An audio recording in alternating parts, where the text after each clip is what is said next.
ഡെക്കറേഷൻ്റെ ഭാഗമായിട്ട് ഇങ്ങനെ ഒരു സംഭവം സെറ്റാക്കിയിട്ടുണ്ടായിരുന്നു കേട്ടോ. ഇവരെ 12 മന്ത്സിൻ്റെയും ഫോട്ടോസ് ഞാൻ കളക്ട് ചെയ്തിട്ട് അതിങ്ങനെ ഞാൻ സെറ്റ് ചെയ്ത് ഒരുമിച്ച് വെച്ചിട്ടുണ്ടായിരുന്നു. അപ്പോഴാണ് ഇവർ ഫസ്റ്റ് മന്ത് തുടങ്ങിയിട്ട് 12th മന്ത് വരെയുള്ള വ്യത്യാസങ്ങൾ കറക്റ്റ് നമുക്ക് മനസ്സിലാവുന്നത്. പിന്നെ ഈ ഒരു സംഭവം കൂടെ നമ്മൾ പ്രിൻ്റ് എടുത്തിട്ട് വെച്ചതാണ്. ഇത് ക്യാൻവയിൽ ഞാൻ തന്നെ ഡിസൈൻ ചെയ്തതാണ് കേട്ടോ. പിന്നെ നമ്മുടെ കേക്കൊക്കെ വന്നിട്ട് വേണം ടേബിളൊന്ന് സെറ്റാക്കാൻ. അപ്പോൾ ഇങ്ങനെ സെറ്റാക്കി വരുമ്പോൾ നമ്മുടെ ഗസ്റ്റൊക്കെ വന്ന് തുടങ്ങിയിട്ടുണ്ട്. ലൈറ്റൊക്കെ ഇട്ട് ഇവിടെ ഫുള്ള് സെറ്റാക്കിയിട്ടുണ്ട് കേട്ടോ. ഉണ്ണികളുടെ ഫോട്ടോസൊക്കെ നേരത്തെ എടുത്ത് തുടങ്ങിയിട്ടുണ്ട് കേട്ടോ. അപ്പോൾ ഇതാണ് ഉണ്ണികൾക്ക് ബർത്ത്ഡേക്ക് വേണ്ടിയിട്ട് നമ്മൾ എടുത്തേക്കുന്ന ഡ്രസ്സ്. ഇതൊരു പേസ്റ്റൽ ഗ്രീൻ അതുപോലെ വൈറ്റ് കളർ കോമ്പിനേഷനാണ് ഈ ഡ്രസ്സ്. ഒരു കോട്ട് സെറ്റാണ് കേട്ടോ. അപ്പോൾ ഇതിൻ്റെ ഡാർക്ക് ഗ്രീനാണ് ഇതിൻ്റെ ടൈ വരുന്നത്. ഈ സെയിം കളറാണ് എനിക്ക് ഇട്ടേക്കുന്നത്.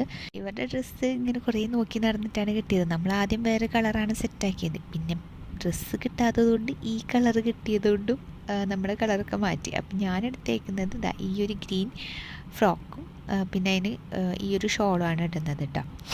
അങ്ങനെ ചട്ടപ്പടിയിൽ ഞാനും റെഡി ആവാനായിട്ട് അധികം സമയമൊന്നും ഉണ്ടായിരുന്നില്ല. പിന്നെ വേഗം റെഡിയായി ഉണ്ണികൾക്ക് ഫുഡൊക്കെ കൊടുത്തിട്ട് അതിൻ്റെ ഇടയിൽ. അപ്പോൾ നമ്മൾ ഗസ്റ്റുകളൊക്കെ വന്നു തുടങ്ങിയിട്ടുണ്ട്. ഞാനും റെഡി ആയിട്ടുണ്ട്. അപ്പോൾ അൻസിത്ത വരുന്നതാട്ടോ ഈ കാണുന്നത്. എല്ലാവരുടെ വീഡിയോസൊന്നും എനിക്ക് എടുക്കാൻ കിട്ടിയിട്ടുണ്ടായില്ല. അപ്പോൾ അൻസിത്താനും കിട്ടിയിട്ടുണ്ട് എന്തായാലും. പിന്നെ നമ്മൾ കേക്ക് കട്ട് ചെയ്യാൻ വേണ്ടി പോവാണ്. 2 പേർക്ക് സെപ്പറേറ്റ് കേക്ക് പറഞ്ഞിട്ടുണ്ടായിരുന്നു കേട്ടോ. സെയിം കേക്ക് തന്നെ സെപ്പറേറ്റ് പേരൊക്കെ വെച്ചിട്ടുള്ളതാണ്. അപ്പോൾ ഫസ്റ്റ് എസ്ദാൻ്റെ കട്ട് ചെയ്തു. എസ്ദാൻ വലിയ കുഴപ്പമുണ്ടായില്ല. ഇദാൻക്ക് കട്ട് ചെയ്യുമ്പോൾ ഇദാൻക്ക് കേക്ക് കണ്ടിട്ട് അവനക്ക് ചവിട്ടണം. അങ്ങനെ കേക്കിനൊരു ചവിട്ടൊക്കെ കൊടുത്തിട്ടാണ് ആളിത് കട്ട് ചെയ്യാൻ നിന്നത് കേട്ടോ. പിന്നെ നമുക്കൊരു കേക്ക് കൂടെ ഉണ്ടായിരുന്നു. അപ്പോൾ ആ കേക്കിനകത്ത് ഇവർ 2 പേരെ ഫോട്ടോസൊക്കെ ഉണ്ടായിരുന്നു കേട്ടോ.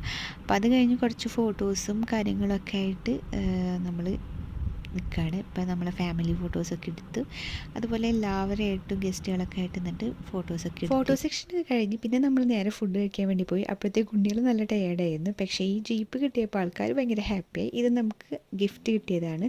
ഇതെൻ്റെ അമ്മയുടെ വീട്ടിൽ നിന്നാണ്. ഫസ്റ്റ് ഹഗിൽ നിന്നാണ് കേട്ടോ ഈ ഒരു ജീപ്പ് വാങ്ങിക്കുന്നത്. ഇന്നത്തെ വീഡിയോ എത്തുള്ളൂ. ടാറ്റാ.